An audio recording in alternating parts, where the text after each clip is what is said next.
Jean-Claude Gagné. Je suis né à Nouveau-Brunswick en 1940, le 6 avril, pour être certain.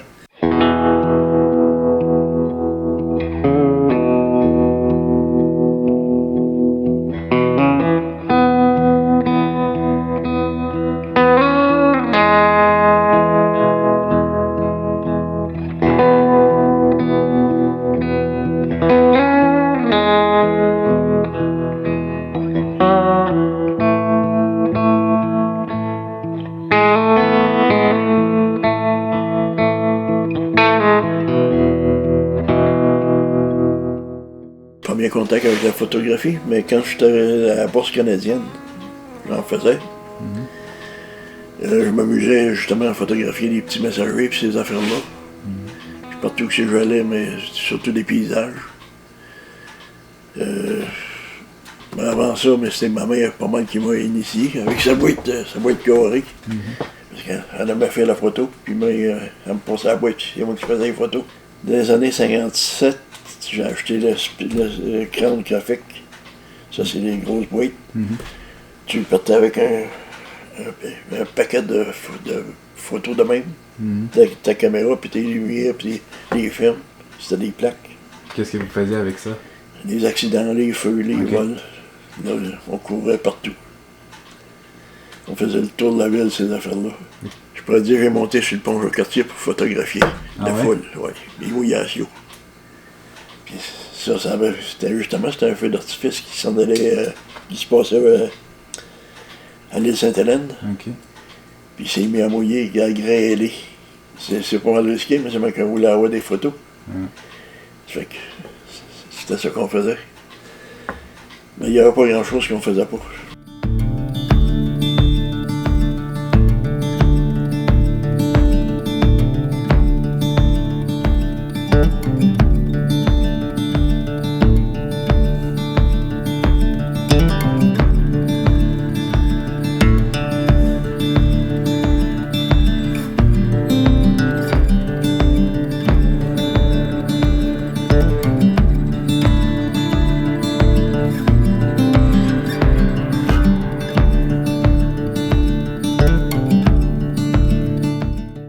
J'ai fait beaucoup de mariages.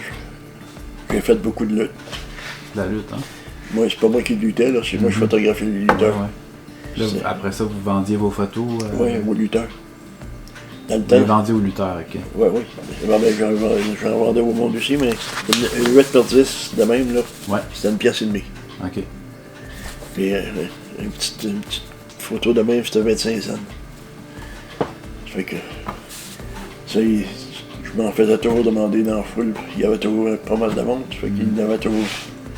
Quand j'allais me chercher 5$ dans ma soirée, là, c'était beaucoup d'argent. Ok.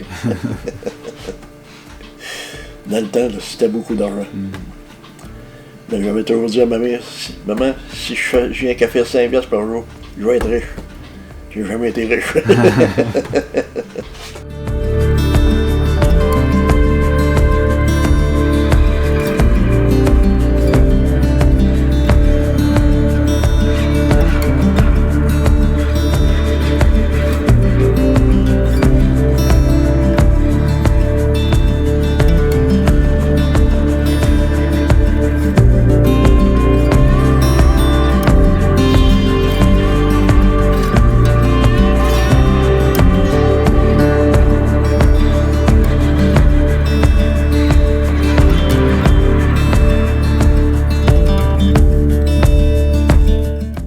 Après ça, j'ai rentré dans les hebdos, les hebdos métropolitains.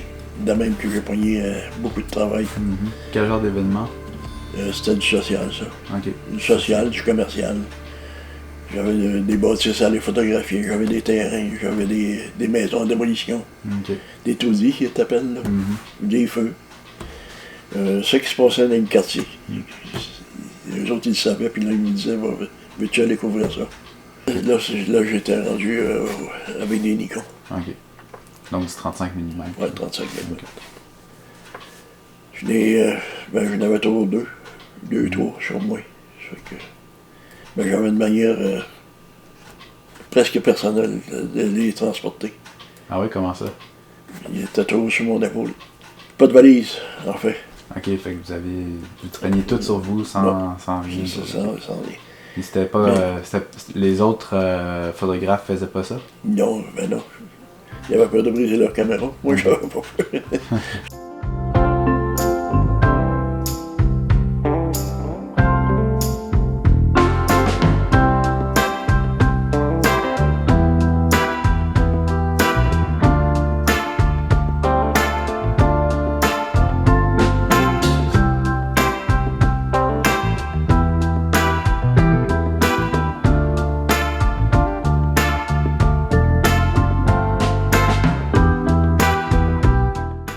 Dans les événements, tu me demandais, quand je suis arrivé à Laval, il y avait au printemps, le boulevard Cartier, tout le bas du boulevard Cartier dans ce coin-là, c'était toujours inondé.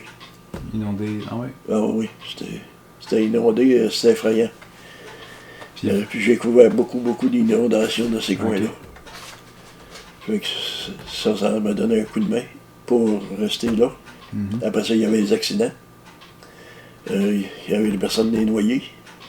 Les noyés? Oui. Ok. Là, j'ai commencé à couvrir après ça les commerciaux.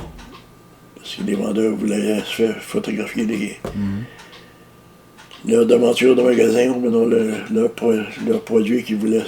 Fait que ça, je l'ai fait beaucoup. À Laval, il n'y a pas grand-chose que je n'ai pas couvert. C'était pas gros, Laval. Ça s'est construit, ça s'est bien construit. Puis, moi, quand je suis arrivé, c'était beaucoup de terrain. Énormément de terre. Il y avait des animaux, ces affaires-là, un peu partout. Je faisais le tour de Laval, puis je vais te dire, franchement, tu pouvais compter les fermes, il y en avait un mot, t'as 10 paquets de fermes. Mais là, il n'y en a presque plus. Les chemins n'étaient pas larges. Il n'y avait pas d'autoroute. Dans le temps, c'était pas des autoroutes. L'autoroute, là, c'était 2 voies. Une voie pour aller, une voie pour revenir. Puis si tu traversais, c'était celui-là du trafic, traverser toute Laval, ça te prenait presque 1 heure. Parce que les chemins étaient en tête. J'étais à peu près le seul photographe qui avait une voiture. Ok. Fait que, ça vous donnait un avantage. un bon avantage. Ben, les journalistes se faisaient traîner. Ok. Même les journalistes n'avaient pas de voiture? Non. Il n'y en a pas beaucoup. Ils l'ont eu par après, là, mais quand ils arrivaient, là, il n'y avait pas de voiture. On a travaillé avec les radios. Souvent, dans ces années-là, on avait un radio en dedans, dans le char. Fait que quand il y avait un gros événement, ils m'appelaient, puis on va couvrir ça. Un accident, un feu, un vol. On se communiquait. Mais c'était des maudits gros radios. Tu pognais pas de n'importe quoi, tu pognais juste celui qui te parlait. C'est tout. Puis, dans le fond, vous pouviez recevoir un appel n'importe quand. Hein. Ça pouvait être le jour comme la nuit. Ah oui, un peu. Oui, du monde qui se passait en activité, il m'appelait. C'est pour ça que je t'ai dit, j'ai travaillé de 20 à une vingtaine d'heures par jour.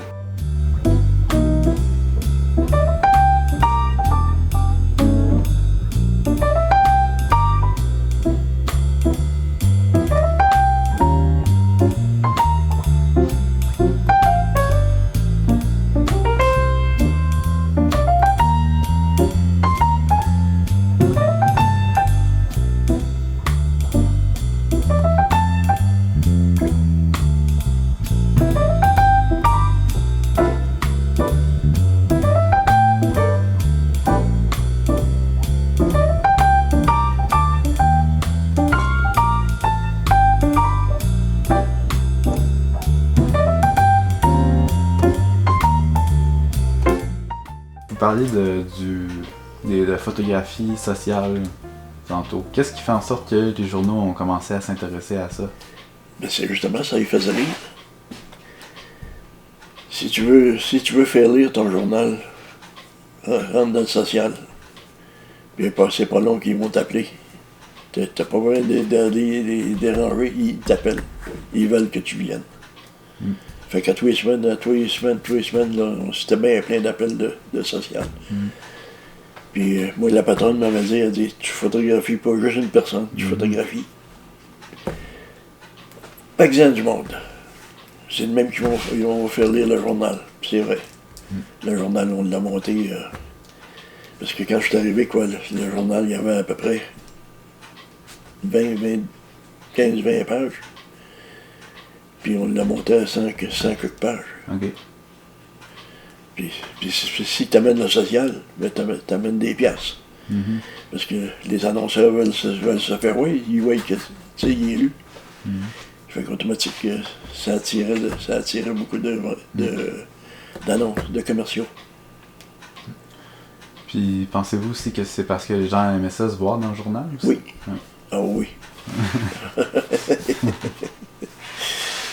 C'était toujours les premiers en avant.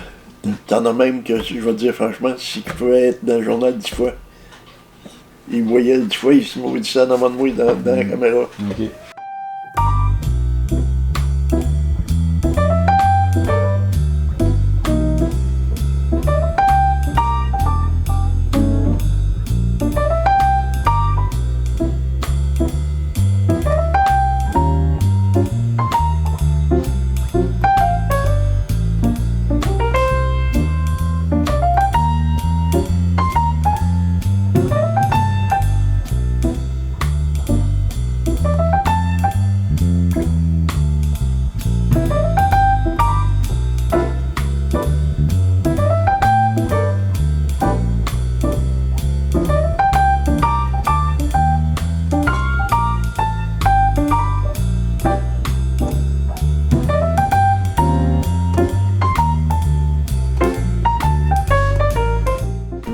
Moi, je calcule, je me suis bien amusé.